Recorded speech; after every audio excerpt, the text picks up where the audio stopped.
This is Zettelcast, brought to you by readers, writers, thinkers, and teachers from LiLLiPub, along with our partners in thought, our Zettelcastans. In this show, we share discoveries that our Zettelcastans have shown us. There you go. And compare notes on how we're using this marvelous invention in our creative work. Thank you for joining us. All right, Brooke. Let's do it again. All right. Episode 48. AI, Choice or Chalice? This is Zettelcast number 48, August 18th. And what I put in front of all of us to think about and to respond to were the following two assignments. There's a huge debate in the world at large and in the writing community particularly, about whether or not one should use AIs in the course of producing work. Some say anyone using an AI should label their output as AI assisted. Why? Because it's the most honest thing to do. Others say because of the stigma attached to declaring AI use, they'd rather avoid the label because it tarnishes their work. And some publishers won't accept, quote, quote, compromised, a work that's compromised by AI. So the question number one is, what do you think? And to label or not to label? That is the question. Okay. And the second question is, or assignment is, this summer, 2025, the big three AI companies rolled out or deployed what they're calling the AI Learn mode to the general public. And they did this, they said, to democratize the opportunity to learn with AI rather than simply to have it give out answers. And my question is, do you think this new perspective destigmatizes the use of AI? And I included an article that talked about one company's rollout of this new perspective, Learn, and that was for ChatGPT. So, who wants to go first, or should I put? I put together no AI assisted.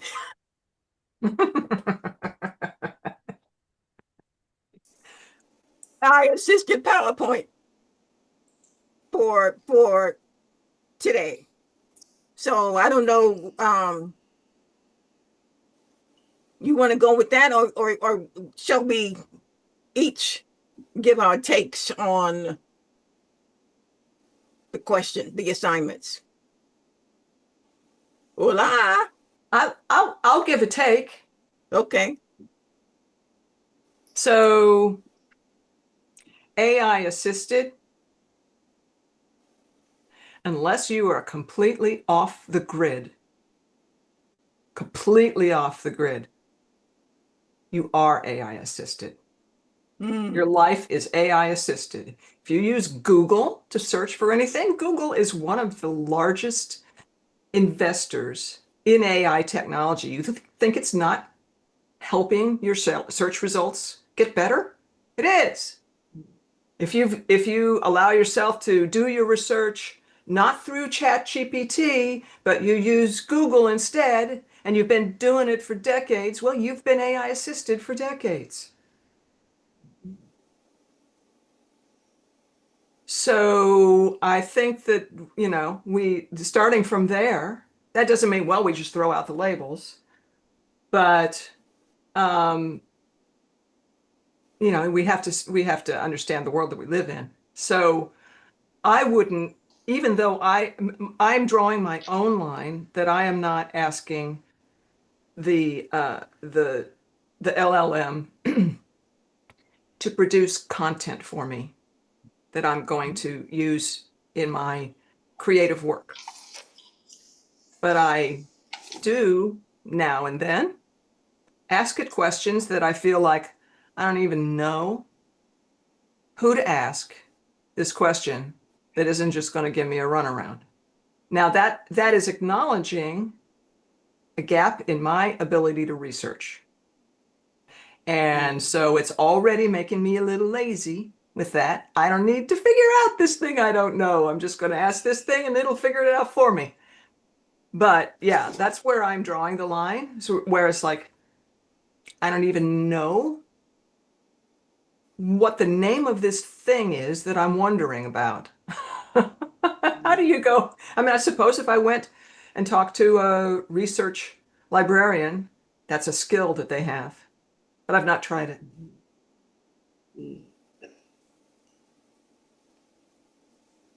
So I'll give you an example of something that I looked up. I've just been wondering about this a long time. There's not to mix a lot of three-syllable acronyms, but NLP, neuro-linguistic programming, is something that has existed for a long time as a study. And if you read about it, people say, oh, that's been debunked and blah, blah, blah, blah, blah. Anyway, it's the notion that there are certain muscular things that you do that influence how your brain works. And why wouldn't that be? Of course, it would have to be. But one of the famous things is this notion of certain eye patterns, and people use this in order to detect whether somebody's telling a lie. And that's, of course, that's one of the parts that has been questioned. It's like, if you're looking up in this direction, it means you're actually pulling something from imagination instead of telling the truth, that sort of stuff. And so I had been wondering, how does that impact meditation? Has anybody studied that? And that's the kind of thing I probably could have gotten in my car and gone to the local library and asked that question of the research librarian who works there. I don't have a relationship with that person, so I don't know whether that would have been profitable use of my hour. But that's an example where it's like I feel guilt-free using ChatGPT to help me answer that question. And as you should.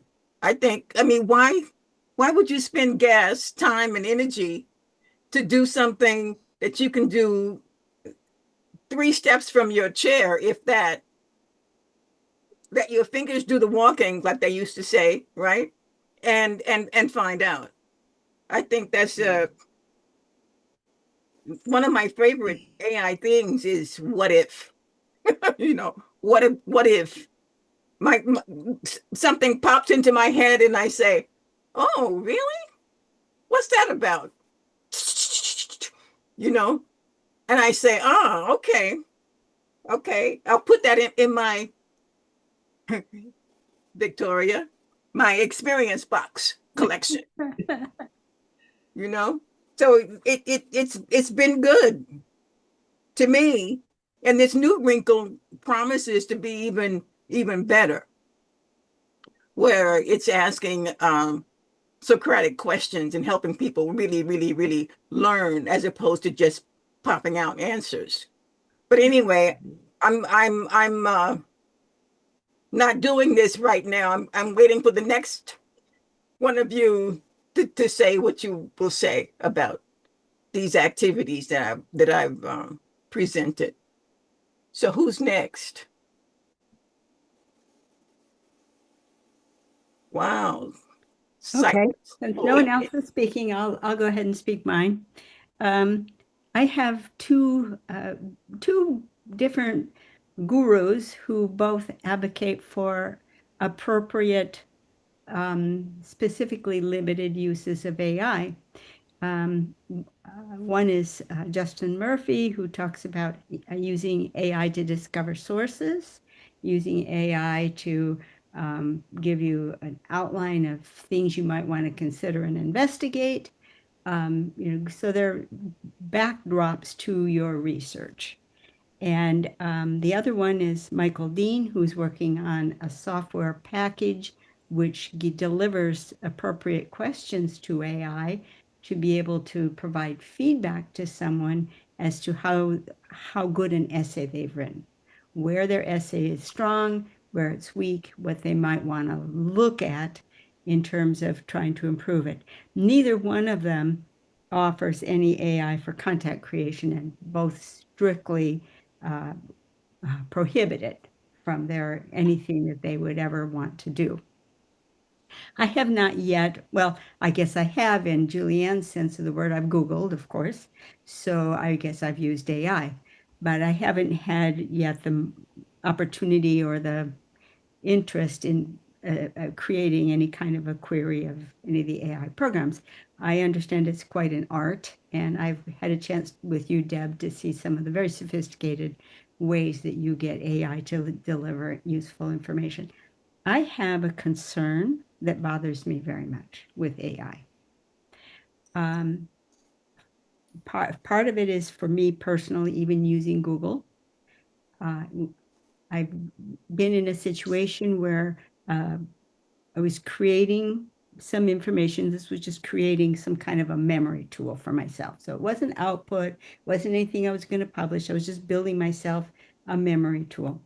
And so I needed information about one of the persons in my collection. So I asked and I got the information back, and that was fine. Then when I came to the next one in my collection, where I certainly had enough information about this person to give me some bullet points for my memory tool, my mind went blank. And it was like, well, ask Google. Well, ask Google. It's like, no, don't trouble me with retrieving things that's in memory. Google will do that. I had to be very firm with myself to, close my keyboard, close the lid on my laptop and say, no, I don't need this. I have this in memory. And I'm building a memory tool. Why am I going to go outside my own memory for things to hang, points to hang memories on? That's stupid. But I had to get that disciplined with myself. So consequently, I have a mortal fear of AI from a personal standpoint. I also have a little bit of a fear because I'm a little bit suspicious of authority and power. And of course, I'm concerned that there will come a day when I would say things like, please give me references to papers on this topic. I want to read thoroughly. I want to see all sides of this issue. Please give me, 10 relevant papers. And how do I know that that list is not being cherry picked, such that all the papers on one side are of quality and the ones on the other side are like, well, that's garbage. Well, of course this side is true. So I would worry that perhaps I'm being manipulated by the results that I'm being given. If I have no way to see what's behind them, and I don't have well, they fired the research librarian. What do they pay her a salary for? Nobody comes to her desk anymore. So nobody knows where to go to look. You must go there. They've closed the library. Who needs it? The books are all in the search engines. Oh, well, you didn't even have to burn the books. They just sat there molding on the shelves. You burn them, people would protest. If you let them mold on the shelves, no one will care. No one will protest. No one will grieve. That's my concern. That's a pretty scary thought. But the idea is that your brain can atrophy on AI. Even with this new wrinkle that and it bothers me so much to think in terms of these huge companies talking about democratizing something. that just raises all kinds of red flags to me. Mm-hmm. Yeah, just ask it a psychotic question. What if it comes back with a psychotic question? Why do you think big companies might be dangerous? Do you ever think that AI might try to mold your brain? What caused that concern?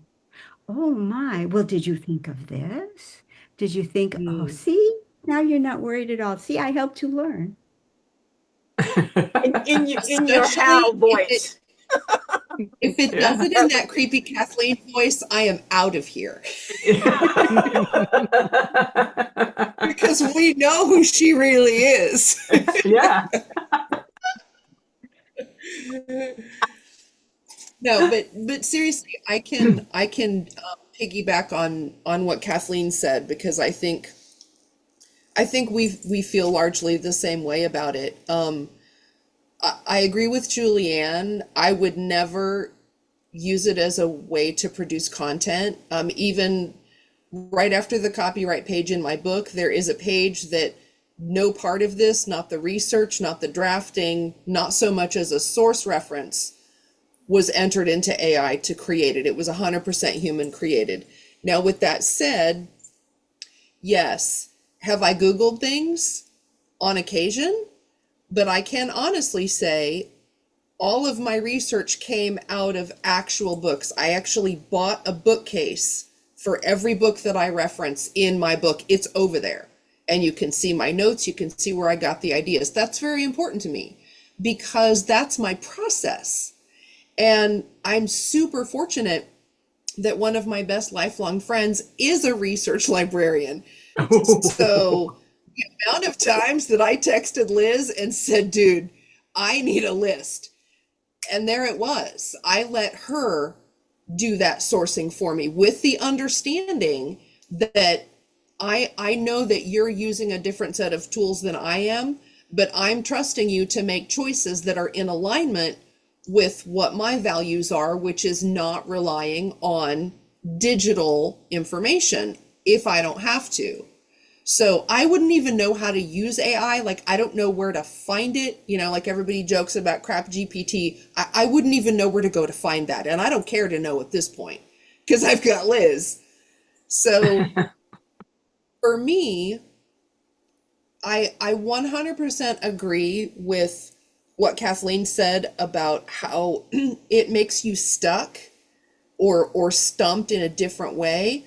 Because I experience similar things, and it's usually because the way that I think, whether I'm putting together fiction, you know, based on some research, or my nonfiction book, the serendipity of an information geography, I've learned, has always been important to me. But it wasn't until, shameless plug, I started my Zettelcast that I experienced that in real time.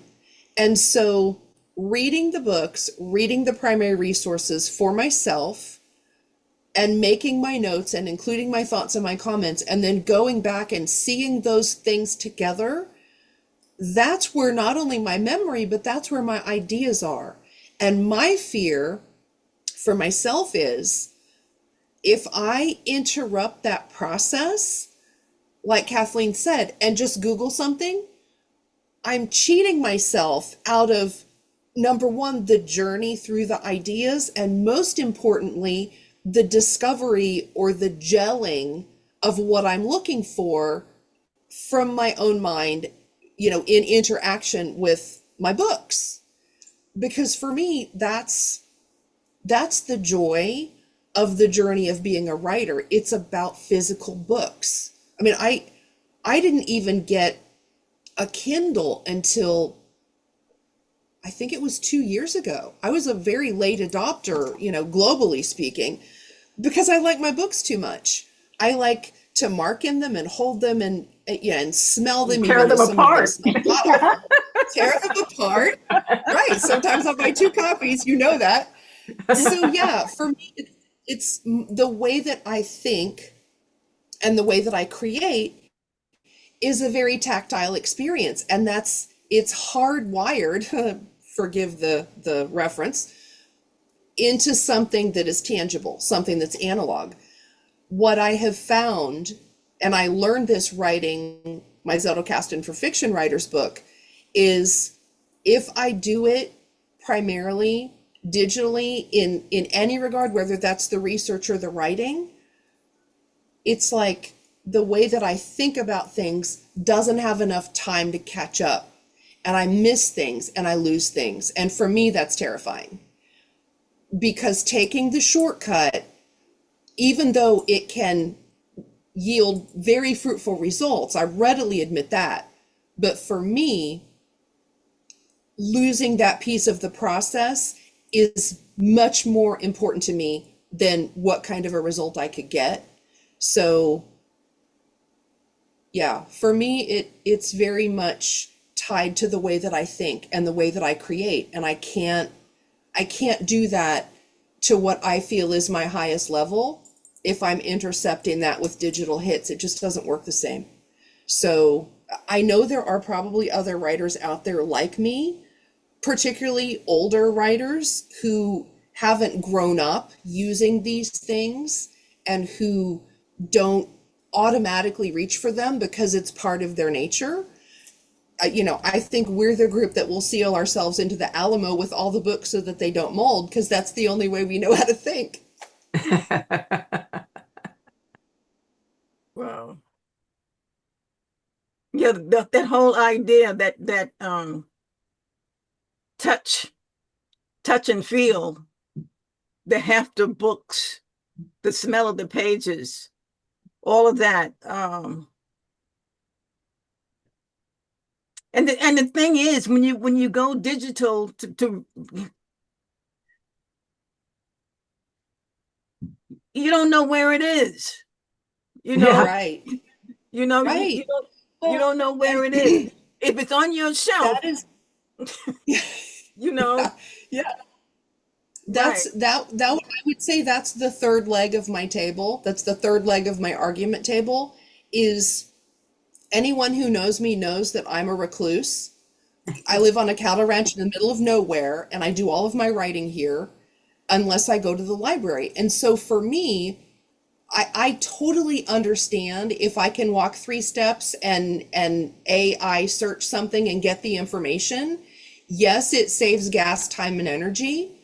But for me, being forced to go out of the house and put on grown-up clothes and drive, so that I remember how, to the library and, walk up to the counter and say, yo, Liz, I need to find these things.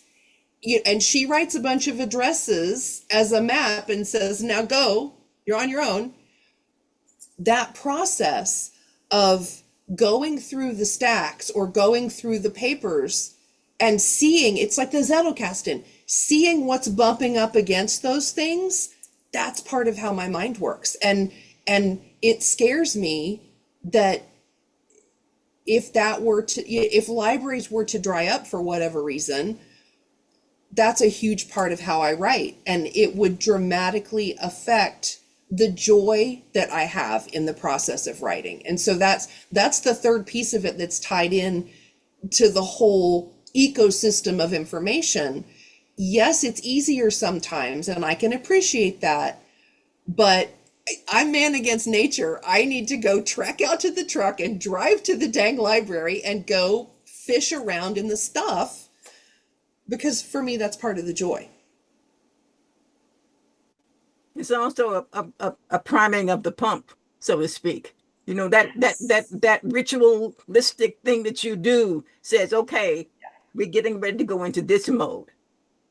And your whole self says, oh yeah, I know what you're talking about. Okay. Yeah, very true. Very true. Yeah. Yeah. And I would hate to see people not experience that. That's when I was teaching, I always, we had Google in the later years, everybody had a laptop, but I would always make my students go to the library. Everyone got their list, check out the books on the list, and I expect to see you with your books in the next class. And then each of you were going to go through and do the exercises or whatever the thing was. But I forced them to physically go and have the experience of searching and finding and discovering. And I very much tried to foster that, because it was too easy to just open a lid and start typing and, oh, here you go. Well, what did that smell like or feel like? And they're like, what? I'm like, yeah. Yes, ma'am. Yeah. Yeah. Okay, so what? You got me sitting here thinking about, all right, I wonder which of those people at the library that I go to every once in a while, which one's the research librarian? Maybe go Seriously. meet someone. Well, there's nothing, and honestly, there's nothing more fun. I mean, I know, you know, people want to marry their AI and there's all this crazy stuff going on, like they're talking to real people or whatever, but there is nothing cooler than walking in and having her face light up when she sees me and having her pull out a crumpled piece of paper and go, I got these for you. It's a love letter. Like, I'm so happy. And then you just go on an adventure and find all the books. And there's nothing like it. And I wish everyone could experience that, because I think if you're that way, nothing can replace it. Yeah, nothing virtual about that hug. That's for sure. Right? Yeah. Yeah. Yeah. Yeah. Wow. And that whole idea that you know, instant recognition and her face lighting up is Yeah. wow. Okay. It's Mel. way better than ChatGPT saying, "Good question, Deb." I'm saying, you know, please, you know, deliver me, you know, oh Lord, please. Yes. All right. All right. Well, I tend to fall on the not using AI end myself. Especially like it using it for content generation does not appeal to me at all. Because writing helps me think and helps me understand. So if I let the computer do the writing for me, then I don't really understand it, is how I feel. Because I'm constantly, as I'm trying to figure out how to explain something that I thought I understood, a lot of times I discovered that I didn't understand it as well as I thought. And it's the process of how do I make this accessible to somebody else that exposes the flaws in my own understanding, and I have to fix those. And so I would be completely unaware of those flaws if I didn't go through that process of trying to explain it myself. I also had a horrible experience about a year ago or so at work. One of the required trainings that we had to do it was very proud of itself. It was about AI. It was written by AI. It was voiced by AI. It was terrible. And it was required. And it was long, because that is one of the hallmarks of AI generated stuff, is it's really long and really detailed about things that are unimportant. And what I found going through this training, I turned off the voice immediately, but just reading the subtitles, there were breaks in the logic, like kind of like the logical version of in grammar, if you're like listing a bunch of things and most of them start with verbs, but you know, some of your list items start with nouns, and so they don't fit together. Well, you can kind of skip over that and figure out what they meant. It was like that with logic. The AI was giving various examples of like how to use AI, and they didn't fit together. On the surface, they looked like they might have, but if you thought about it for more than, you know, a few seconds, it's like, well, this doesn't fit. They aren't all talking about the same thing. And the whole course was like that.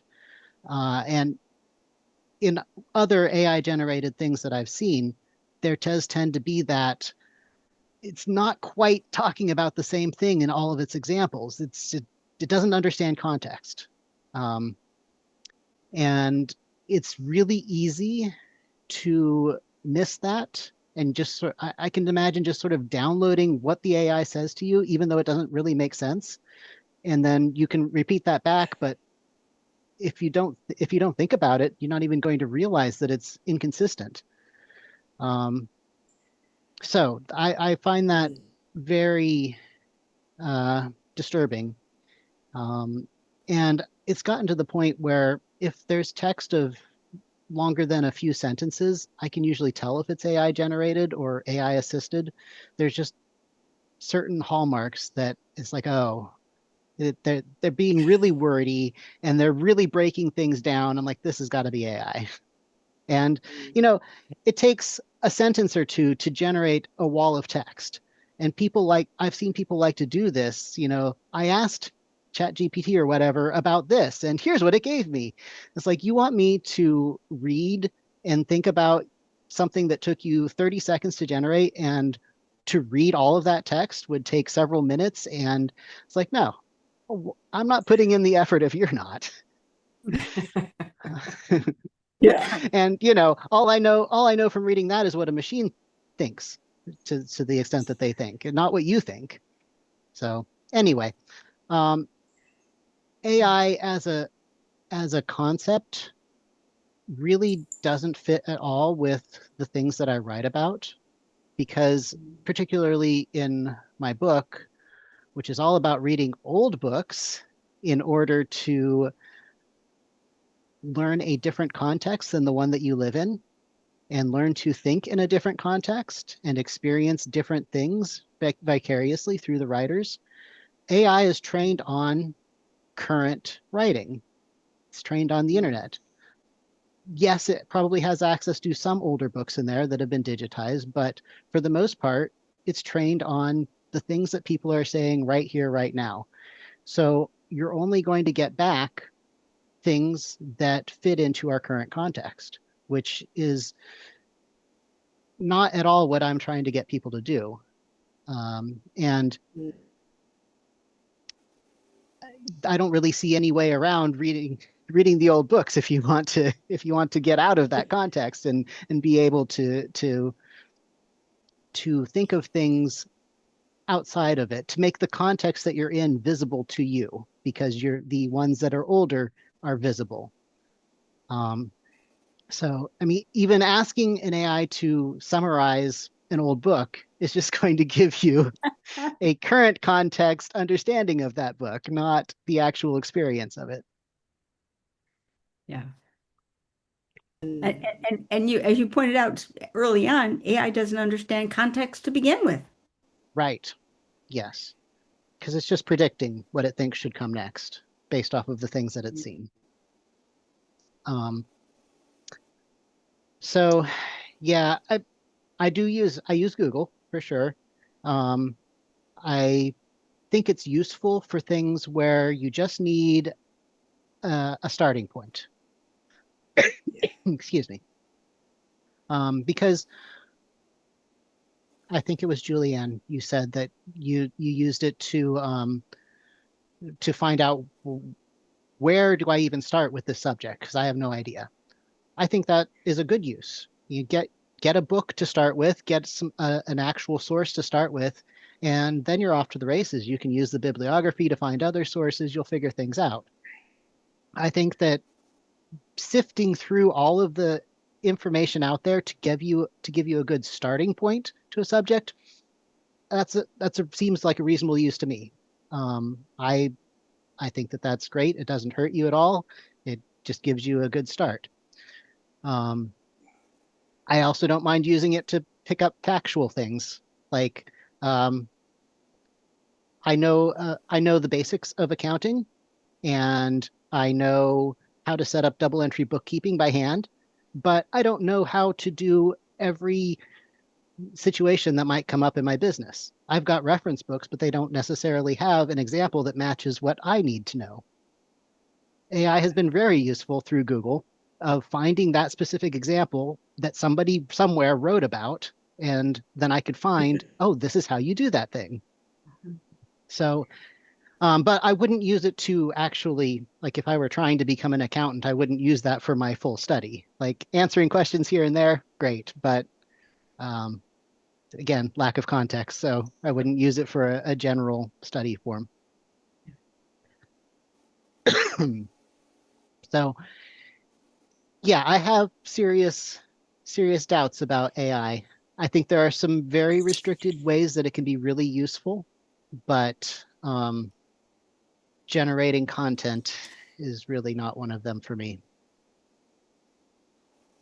and only to a limited I extent would, for research. Yeah, that's yeah. that's the whole idea, the whole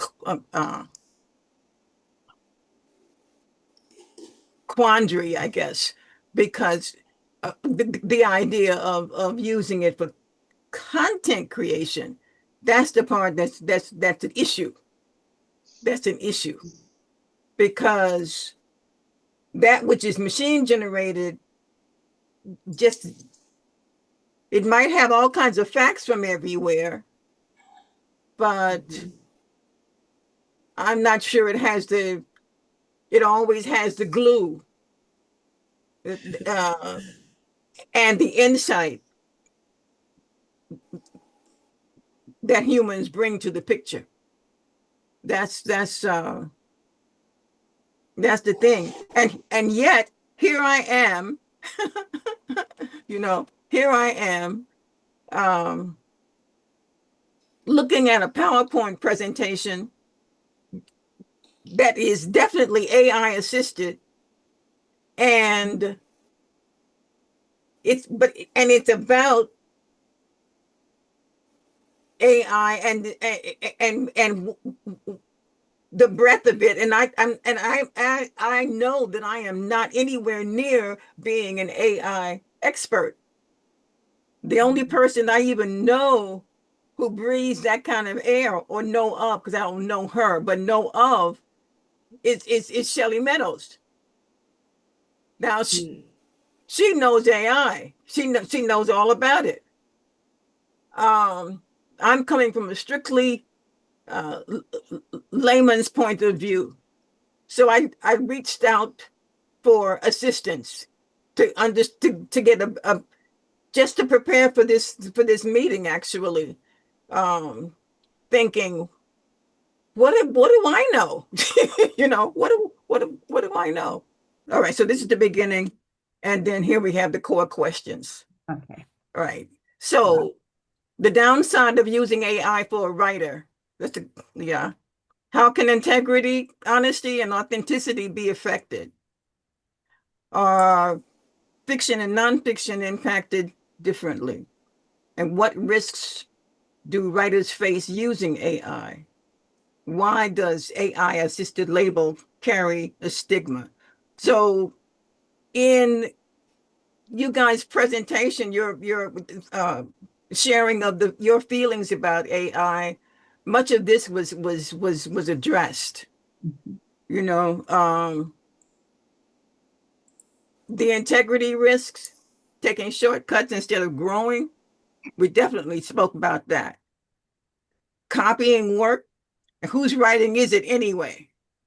That's the big question. And one of my favorite Saturday people, Kit, you know, right? She's just don't even bring it up. Don't even bring it up, you know, because it doesn't help her process or where she's going or how to think about it or anything. Um, and on top of that, for all the shortcuts and all the stuff that happens, the writer is still responsible for whatever it is that AI writes. So if you put something out there that's AI generated and you haven't done your due diligence, you haven't double checked to make sure that the facts that are being presented are correct, and you out there hanging by your thumbs if somebody calls you on it. and your thumbs are not very strong, you know, so not good. And then that's in nonfiction. I don't remember exactly the whole story, but I remember that a New York Times writer, editor, maybe. No, it was a writer, it was a reporter, got called. This is a very famous person, you know, but he got called called on the carpet, so to speak, because his stuff didn't pass muster. And when people asked him about it, pardon me, asked him about it, gave him close questions, he had to admit, yeah, I like the people used to say, I Googled it, but he AI'd it and just took it and published it. And it's like putting yourself in a bottle and launching yourself out to sea. Where are the pedals? Where's the control? You know? Even worse than a reporter, there's lawyers who have gotten caught submitting briefs that they used an AI to generate, and it either came up with real cases but completely made up what was in the cases, or it just made up cases altogether that weren't even real citations. Wow. And, you know, people have made these things and submitted them to the court and gotten caught. Mhm. Hopefully they've all gotten caught. Hopefully none of them have snuck through. But Hopefully. yeah. And they put their licenses in jeopardy because of that. Absolutely. Wow. And should writers tell readers about using AI? That was a thing that we talked about as well. The label. Back in the day, when the search engines first came up, there were big questions about using Google. Big questions. Teachers didn't want you to use it as a reference tool at all. It was like taboo. These days, it has in the time since I was in high school, way back in 1965. That's when I graduated. You know, No Google. yeah, and you know, it's like it's the norm. And now Google has they were doing it behind the scenes before, using AI to buoy up their product. But now they have something called Gemini, which and they just are going all out. All out. So no. And that's the thing. You read a book to actually communicate with another human being and their feelings about whatever the topic is, their thinking, their philosophy, their investigation, their mode of thinking. You know, how did they? But I don't know if we are interested in how a machine thinks. You know, it's. I mean, what's that going to get us? And you were talking, Mel, about the created the bland, predictable writing, and the idea of homogenizing ourselves as a result of too much AI is a real threat. And that's the thing that the reason children. I've heard a lot of people say there should be no. Oh no, that was Kit again. That was Kit who said She has the voice of a lot of people. Yeah, that children should be kept away from electronic media until they're about 18 or something, so that they have an opportunity to develop and become known to themselves before they are inundated by all of this stuff, So, in fiction, now the idea, if you sent a prompt to AI and said, "I got this character," and you start naming off some characteristics, and you say, "So give me 10 possible names that would go kind of fit with this character whose description I just gave to you." So it gives you 10 names. Now, is that quote cheating, or is that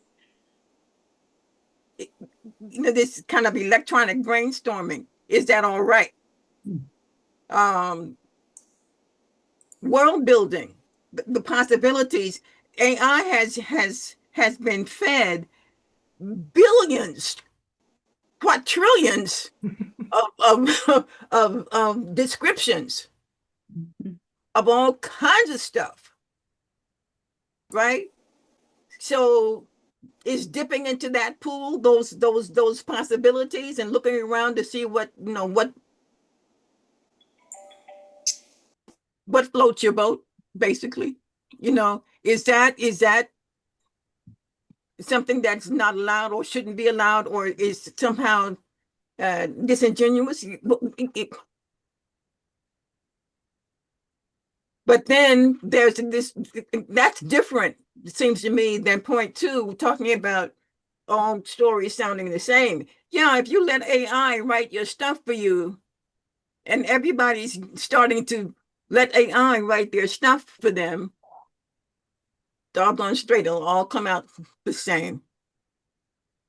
There won't be any, "Oh wow, didn't think about that," kind of stuff, because it'll all be the same.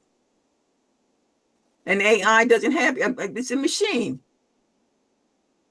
How can it have any emotions? No. So that's one of Mel's contrarians. How do you say it? Contrariety. Yes. It cannot be. It's mutually exclusive, emotions and machines, right? And then there's the idea we already talked about, this whole business of needing to fact check everything that AI puts out, because it does hallucinate, and that's a good word. I think that's an excellent word to use. If you're talking about, that's why whenever I'm trying to do some research, I don't rely on a single AI. I do 3 of them, and look to see what the consensus is, and then still go look to see if I can find some more evidence to back it up, so can't take anything for granted. Too much AI equal to weak writing muscle. Absolutely. Absolutely. Yeah, you don't want to basically kill yourself or die on a vine because you've relied on this machine too much. And there it is. People may doubt who really wrote it. Lazy, easy way out. Readers want true emotion. Machine voice. I mean, when my kid was about, I don't know, maybe I'm thinking she was 12 or so. She's like 40 now.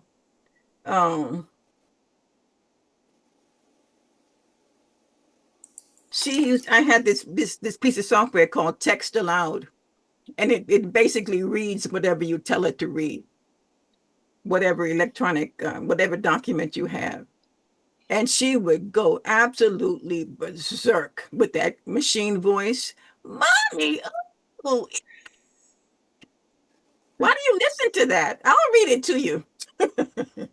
So, so right, the machine voice.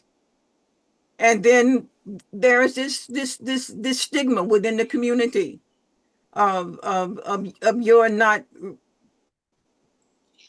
basically playing, not you're not playing by the rules. You're not a genuine writer if you rely on AI. So you risk judgment. And who's affected? Writers, readers, community, and society. We've already spoken about that. This I don't know, this idea of shared truth. Like some of the things that it's generational. When I spoke about no, I didn't say that. Well, I was gonna remember that was a Bill Cosby thing back in the day, and Fat Albert. And then when I think about it, when I thought about it then, it was okay. But when I think about it now, it's not okay because of the additional information that we have about him. So these shared truths are generational. It's definitely generational, impacted by the passage of time. And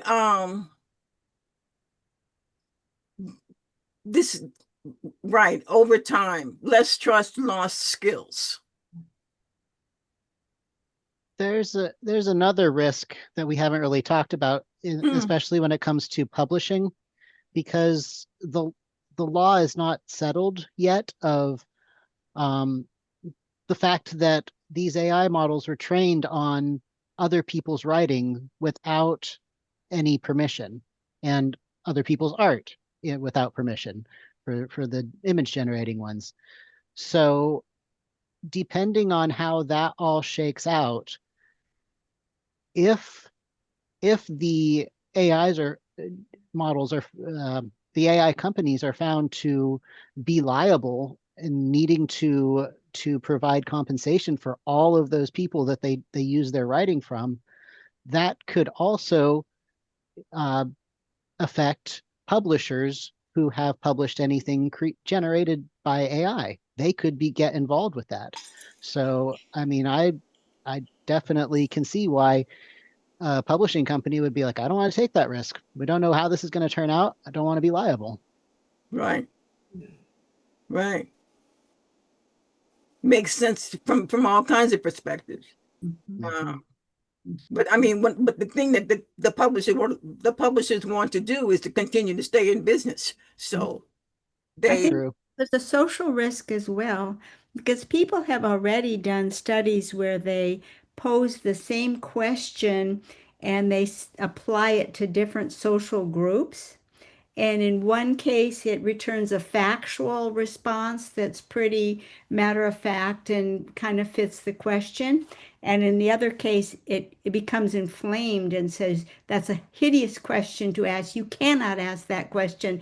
You're showing you could be thrown off the internet for life for asking a horrible question like that. And it's the exact same question, but by manipulating what social group is attached to it, they get dramatically different answers. Well, that's not coming out of the AI itself. The AI doesn't have that level of emotion. So that means you are already seeing social programming inserted into the AI. So how could you ever experience what Mel likes to do, which is put yourself in a different context? There were times where where contexts were different and words were taken to mean different things than they're taken to mean now. You couldn't subject those through an AI. AI wouldn't even be capable of understanding the point that was being made. It would become so inflamed by the vocabulary of a word that has changed meaning totally that it would not be able to get to the point that was being made. And we might be finding ourselves being stuffed into not just the writing is too much alike, the thinking is going to be very lockstep. And we're going to become very frightened of, using certain words that the word that we chose to use could label us. Right. There's even that stand-up comedians are having that difficulty, now. I mean, just one group. Kind of to that point,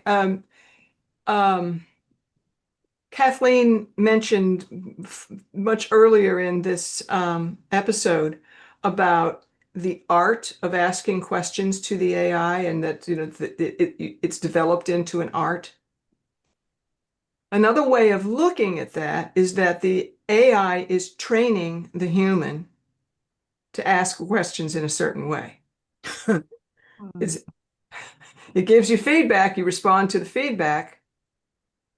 And this happens a lot with a lot of software. And we take, I'm learning to use Scrivener. I am being trained on how to think about writing to the extent that I want to use Scrivener to help me do it. It's molding my attitude toward my work process, not toward the content so much. But any software you use that is any way sophisticated, Excel, anything, it forces you into a paradigm in order to succeed with it. It doesn't respond to you. I say, oh, I'm sorry. Let me make that easier for you.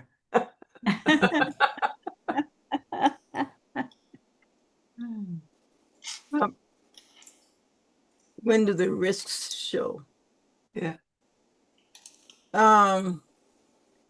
So the AI. So we talked about this as well. Fact check everything, spark ideas, but add your own heart.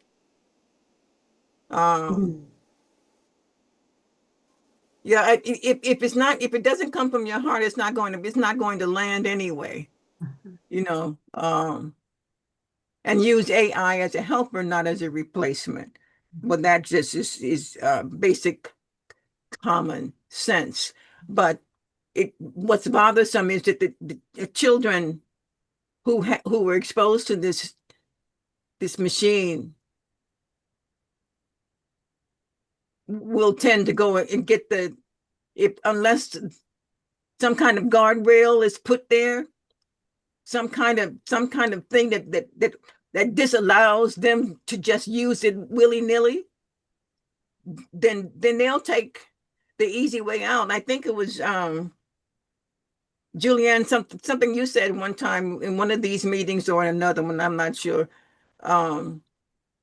about human beings tending to take the line of least resistance. As a matter of fact way of being ourselves. Conserving energy. Yeah. So, and it's not just the children, it's the children being influenced by adult children who really seem not to know the difference, not to even consider any of these kind of, ethical questions. It's like, I can get this thing to do my work for me. I can make a ton of money doing it. I'm going to ride this wave because it's bringing the bucks in. Right. Yeah. And who's going to be around when, that thing falls and you realize, oh, no, okay, that it was a wave and it's going to have a trough. Right. and there's a brick wall right there. Yeah. You know, crash. Wow. Well, to that point, I think one of the biggest disadvantages or the downside is leaning into it and using it in that way. It robs you of the value of getting to know your own thoughts and your own process when you don't have anything else. Because, and I've talked about this with friends, I have a lifelong dear friend who works for a very big kind of research and development, military industrial complex type of entity, who, as the result of a work review, is now being told 20% of everything that is written by my friend has to be AI generated. It's a job requirement. What? Let that land. Wow. We had quite a long foul mouth conversation about this, because the point that we were making was, I'm a writer. What can that possibly add to what I do? I'm a researcher and a writer. This makes no sense. Yeah, how did they But justify it that? speaks- I could well, do it in word. it's their Think about requirement. it. They want to know, go as fast as we can, as hard as we can, harness this thing, let's go, go, go. It's that mindset that Julianne was talking about. They're so busy asking if they could do this, they're not stopping to consider whether they should. I saw Jurassic Park. I know how that movie ends. It's not good. But that's where we are. And so I would say it robs you of knowing your own process, because I know firsthand now, after sitting and crying on my keyboard, trying to solve a problem of how to connect ideas together to create a cohesive chapter, how easy would it have been to feed that into a program and ask it to spit something out and tell me how to think about it, or ask me something about it? No, I had to figure out how to do that for myself, and it took days, but I did it. And on the other side of that, I can honestly say this book is the thing in my life I am the most proud of, because it came out of me and nothing else. Having that as your foundation, so that you understand that about yourself, then you can go forward and responsibly dip into and harness technological tools. But without that foundation and first having that self-understanding, I think everything else is just empty on top of it, because you don't have to rely on yourself. And for me, that is truly terrifying. Yeah, well, not relying on yourself is or relying on yourself is part of growing up. And if you are given the opportunity to skip relying on yourself on a pardon me, daily pervasive kind of basis, you're screwed. I mean, you messed up. You're messed up. And the idea of being, adrift in a bottle with no pedals, no oars, Right. is I mean, everybody's out there bouncing and crashing and nobody knows what. Not good. Not good. So here we go. Conclusion. Integrity, honesty, and authenticity are always needed, no question about it. Fiction and nonfiction risks differ, but both involve trust and originality. Stigma matters now. How writers use and admit AI shapes reputations, and it will. But first and foremost, you have to shape it inside yourself and decide for yourself what the boundaries are and why. So, You know how what the the rating system of movies and TV has gotten more specific about, this is PG-13, and it is so because it's got X, Y, and Z in it. It's got nudity and foul language or whatever. It feels like this AI assisted thing needs that more of a breakdown. Mm. That Yeah. would be good. The question is, in fact, I had a little note about that. I had, it was blue for no holds barred AI assisted, and it was yellow for just research. Mm. But I mean, even just those two would be better than it is. But the idea of the rating system, such as you described, would be phenomenal. That would help with everything from liability to integrity. Go ahead. I can hear it coming, Kathleen. Yes. What? I can say even I would blend what you just said with what Mel said when it comes to research assisted.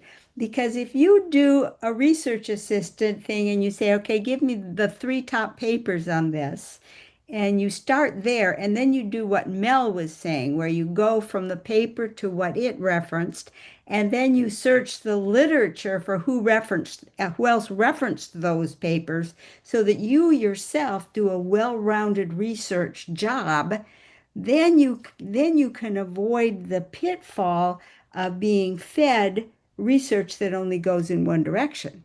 You might still have the problem that research has to be funded, and certain kinds of research gets funded and other kinds of research doesn't get funded. Flat Earth doesn't generate a whole lot of funding. But, if you want to find out whether the Earth is round or not, you better at least look at what some of the flat earthers have to say, or how can you say you were researching whether the Earth was round? But just to use an example, I don't want to say it's silly, because there are actually people out there who at least proclaim that they believe it. So I don't want to cast aspersions. But I do want to say that you can't even trust AI to give you all of the sources that you need, even for asking it for both sides of the question. Yes. And look at what that example has just done. Kathleen beautifully illustrated it. Why are we interested in writers? Why are we interested in the Zettelcast and these questions and the writing of stories? What's more interesting? Mr. or Miss Author, where did you get that idea? How did you come up with this XYZ thing that did that thing that resulted in that story? Walk us through that. Consider the answers. Well, I had an idea and I fed it into whatever, and it asked me a bunch of questions back, and then I took some notes and I kind of thought, well, yeah, okay. And then I asked it some more questions and I went down this road. That's A. And then there's B. I had this grandpa, and he used to smoke a pipe. And I have this sense memory of X, Y, and Z. And one day I'm sitting here and I'm looking at my bookcase, and for reasons I can't explain, I thought I smelled that. And that smell thought, whoa, what if my hero does this? And then how much more fun is that process? That's why we love writers. That's why we read fiction. It's knowing not only how the story ends, but it's knowing how did that writer get us there. That's part of the fun. And that's the thing that I would mourn the most if we only depended on technology, because that's how you develop your voice as a writer. It's how you grow your point of view and your multiple points of view in a story, because you're following those thought trains into your own experience and then back out into your story, and it becomes this cycle. That's what's fascinating. That's why we love it. So you can't duplicate that with technology. You just can't, I would argue.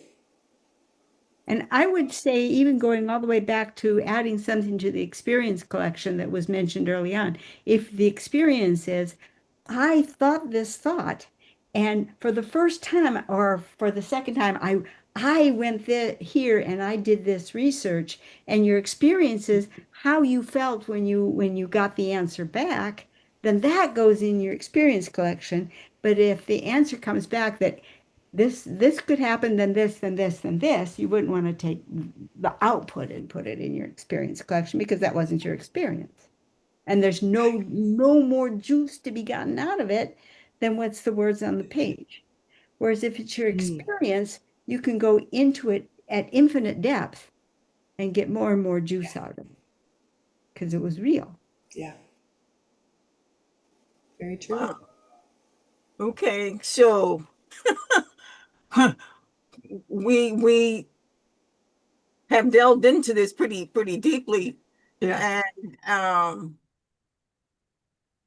so the idea that there is no authenticity in terms of creating content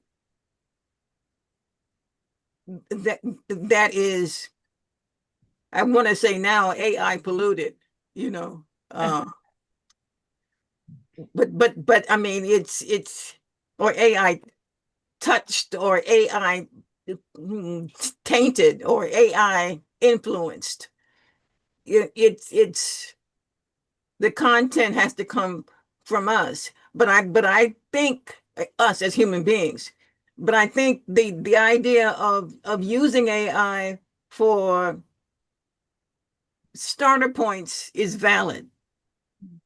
Okay, you going into your research, you say, wow, what about XYZ? And you see what it comes up with, and you use that as a bouncing board or as a starting point to look into other aspects of what was found to see if, but that's all part of your due diligence, your fact checking. Got to do that, whether it's fiction or nonfiction. And not just verifying that the piece that it gave you had its roots in truth, but not accepting that what it gave you is the whole story. The whole story, right? Because one of the things is that programmers, coders are human, and they bring their prejudices with them, you know, into their work. They can't. I mean, it's part of their part of their DNA. They can't help it. And so if somehow or another, all the programmers all the people who coded and put together one AI, if they all thought that, you know, green people were not good, then somehow or another, greenness would be come out not good in that software some kind of way. And I think it even goes beyond that. If we reach back into Mel's idea, because if you take writing, even in the 1920s, and definitely anything prior to that, you could fed it to an AI, and AI would probably throw up its hands and say, we can't do anything with this author. We cannot include anything he writes anywhere. He's a misogynist. He only refers to he. The only she in it is the guy's wife, and she brought him snacks. This is totally misogynistic work. Ban this author from anything that you would think about. And back, back in 1920, if you said he, that meant person.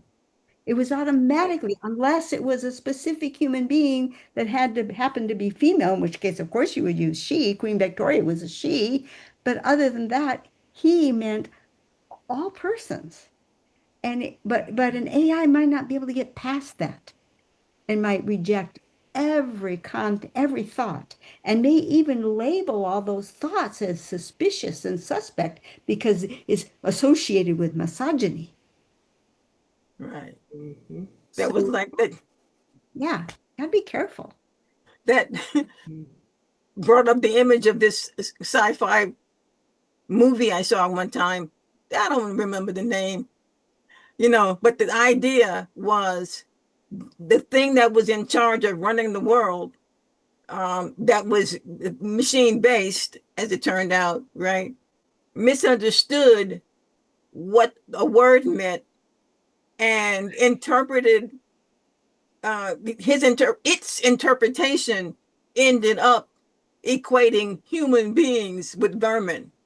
Oh, And the idea was to erase vermin. So Wow. So any other closing remarks, anybody?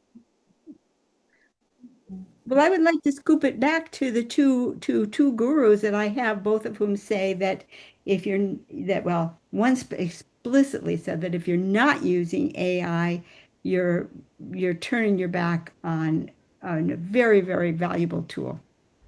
And the other one doesn't specifically say so. He's just creating a tool that he hopes will be very, very valuable, that has as its roots AI.